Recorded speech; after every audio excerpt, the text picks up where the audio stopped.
Adakah saya benar-benar ambil berat tentang diri saya?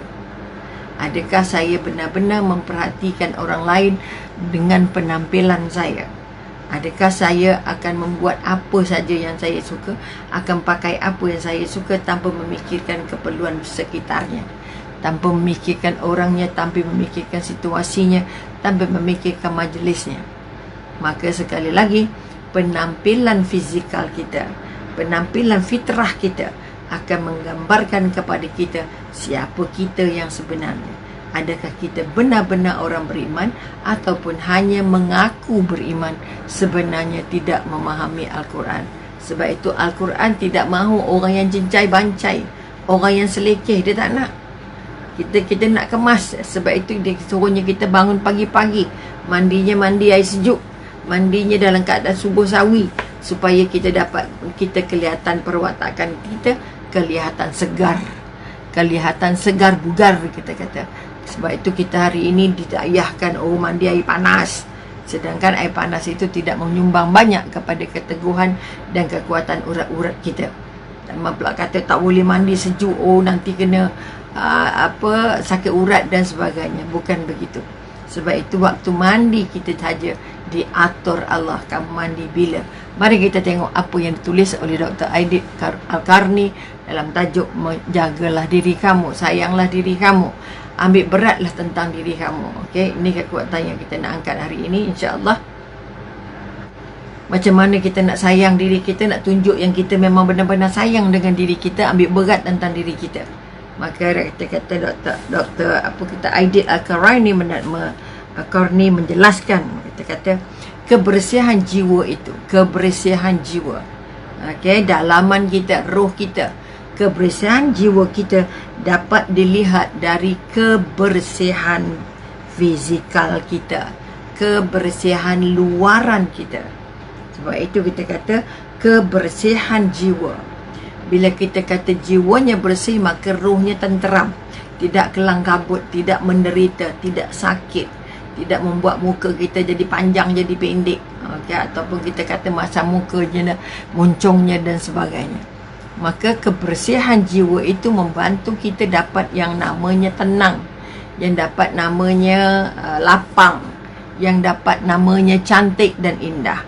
Maka kita katakan Dr. Aidit kata apa? Ketenangan, kebersihan jiwa. Kebersihan jiwa menggambarkan apa kita kata tadi, dapat dilihat kebersihan jiwa seseorang dapat dilihat daripada kebersihan pakaiannya.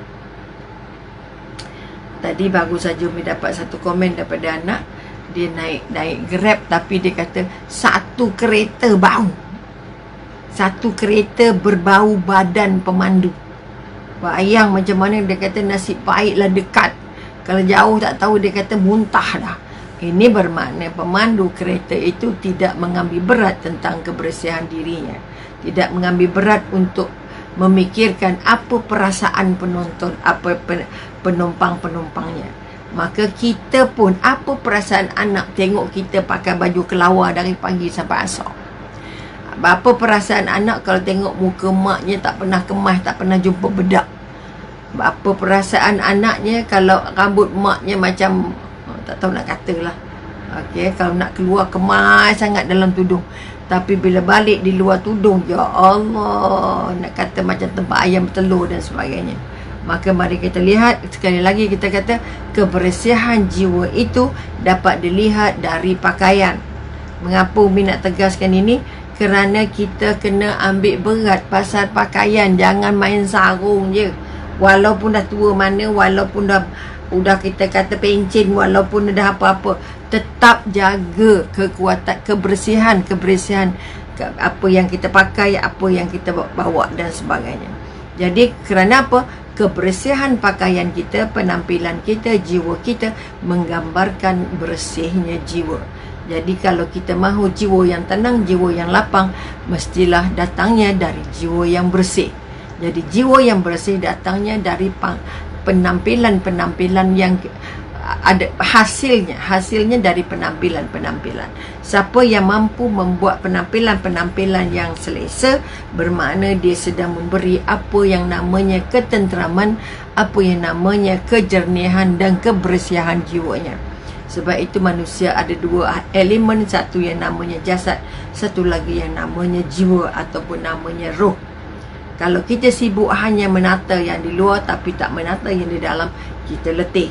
Kita menjaga fizikalnya tapi tak menjaga rohnya, tak menjaga rohaninya, tidak menjaga jiwanya, maka dia juga hidup dalam keadaan yang tidak tenteram dan tidak bahagia. Maka sekali lagi mari kita tengok apa pakaian kita. Kebersihan jiwa digambarkan oleh kebersihan pakaian.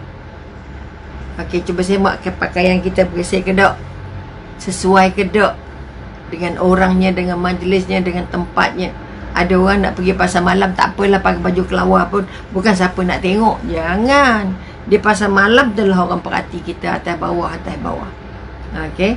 Kalau dalam majlis kemayan leklap-leklapnya, tapi pergi pasar malam tengok loh, lebih rendah daripada baju orang gaji lagi. Pakai baju dah tak ada warna, dah tak ada rupa dah. Konon-kononnya sebab hanya di pasar malam. Kita tak tahu siapa yang akan jumpa kita, siapa yang kita akan jumpa di pasar malam. Kadang-kadang pertemuan terakhir itulah merupakan imej yang disimpan oleh orang-orang yang menemui kita. Orang-orang yang berjumpa dengan kita. Ya Allah, doktor lamanya tak jumpa. Tengok-tengok doktornya pakai baju kelawar pergi pasar malam cari buah. Jangan main-main. Sebab itu kita katakan gambar itu adalah gambar rakaman terakhir orang yang berjumpa kita, dan itulah gambaran dia tentang kita. Oi, doktor tu kalau kat TV je berbedak, tapi jumpa kat masa malam sembab. Jangan main-main. Kalau kita kata di luar berbedak, di dalam rumah pun berbedak. Jangan sayang bedak no. Jangan ya Allah sayang make up no, nanti nak solat nak kena basuh lagi pula. Maka kalau kita sayang Allah, Allah akan bantu ganti semua yang kita pakai, semua yang kita gunakan kerana Allah. Ini pun yang kita nak ambil kira juga. Ramai orang yang kalau di pejabat tu dia kata apa, saya solat zuhur ujung sekali, di hujung waktu, supaya saya dapat solat asar di awal waktu. Apa sebab begitu? Kerana saya sayang make up. Saya sayang make up saya ni.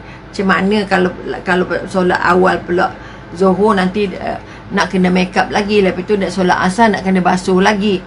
Ini pun masalah juga. Maka sekali lagi, ini menunjukkan hatinya belum cukup bersih dengan Allah. Maka jangan takut berberi untuk Allah. Kalau kata-kata sembang petang kita ini kata-kata percuma, kok ada dermawan-dermawan yang nak menderma, silakan. Ini contoh, maknanya kita kata walaupun percuma di mata manusia, tetapi kita faham bahawa setiap yang kita gunakan itu akan dibayar Allah dengan bayaran yang lebih mahal. Jadi siapa yang hanya mengharapkan bayaran di dunia tapi tidak mengharapkan bayarannya dengan Allah, mereka adalah orang paling rugi. Okey, orang paling rugi.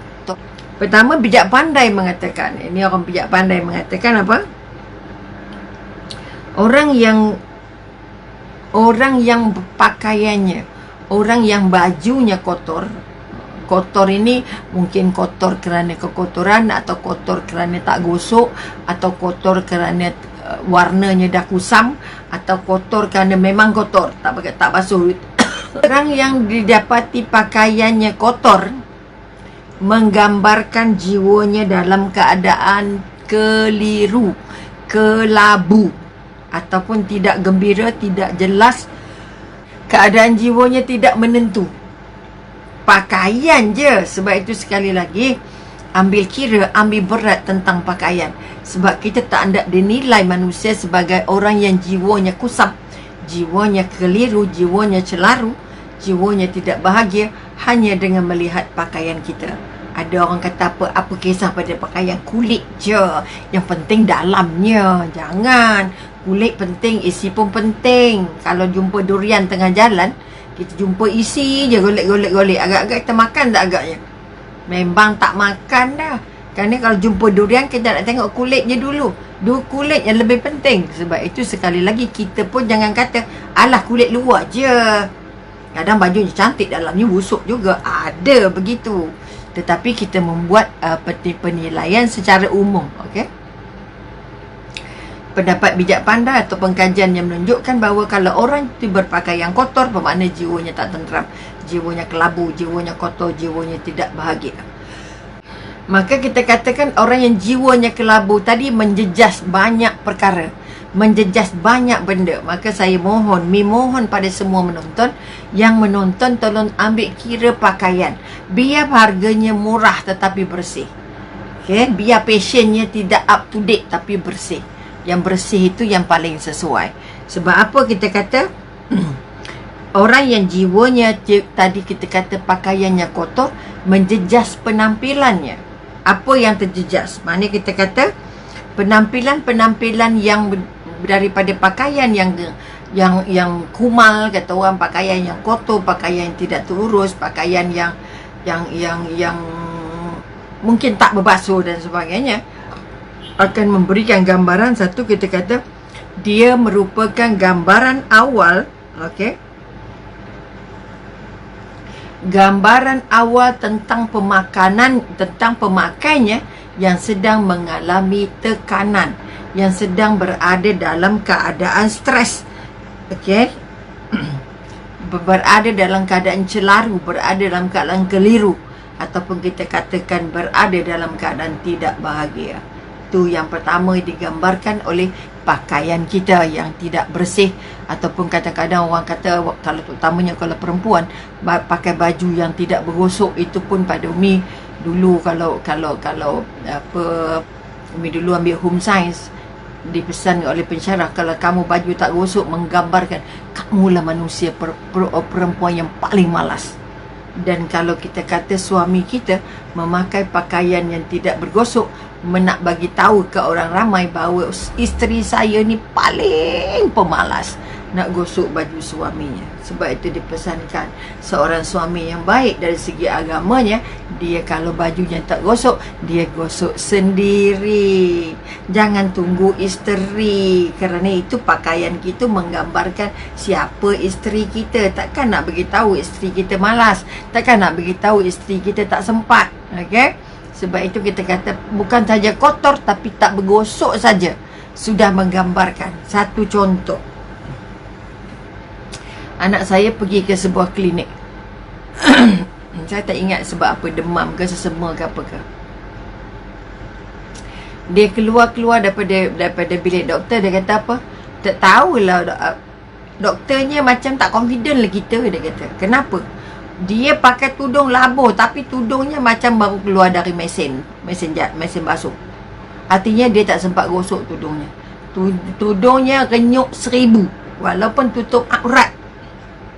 Tetapi gambaran tentang tak bagusnya dia, kualiti diri yang tak cantiknya itu terpapar daripada tudungnya yang tidak bergosok. Maka semua, wahai nenek-nenek, walau makcik-makcik, walau adik-adik, kakak-kakak, abang-abang, jangan ambil mudah tudung tak gosok. Sebab orang pertama tengok muka. Bila tengok muka kan nampak sekali tudungnya. Ya Allah, renyuknya. Renyuk itu menggambarkan malas, menggambarkan tidak tertib, menggambarkan tidak ada peraturan dalam hidup, dan menggambarkan kemalasan. Sama ada kemalasan suami, kemalasan anak, dan kemalasan isteri. Itu gambaran pertama tentang pakaian yang kotor, pakaian yang tidak terurus. Gambaran kedua kita katakan pakaian yang kotor itu menggambarkan orang yang sudah hilang hidup normalnya. Dia sudah tidak lagi menjadi manusia paling normal, tapi sudah mula berada dalam zon-zon tidak normal. Sebab itu dia tak rasa malu pakai baju kotor, seluar kotor, ataupun dia tak malu pakai baju tak bergosok, dia tak malu pakai baju yang tidak berbasuh. Okey? Sebab itu kita katakan kalau orang itu sudah dihinggap oleh apa kita kata jin-jin yang kotor, jin yang bukan Islam, ataupun setan-setan, maka lagi kotor, lagi bahagia. Saya pernah menunggu seorang makcik saya yang sakit yang teruk lah kiranya di hospital. Jadi dia dah mengacau-kacau, maknanya dah masuklah macam-macam sebab sakitnya dah lama. Bila kita bawa ke tandas, dia tak mau makan. Dia jangan paksa-paksa aku makan, katanya. So bila dibawa ke, itu masa itu di katilnya, bila dibawa ke tandas, okay, dia pun duduk. Dia kata inilah tempat makan yang paling bagus, inilah tempat makannya, pergi ambil nasi, aku nak makan kat sini, dia kata. Ini menandakan bahawa jiwanya sudah dikotori. Jiwanya sudah dikotori. Sebab itu tolong bimbing anak remaja kita supaya anak kita tidak cincai bancai.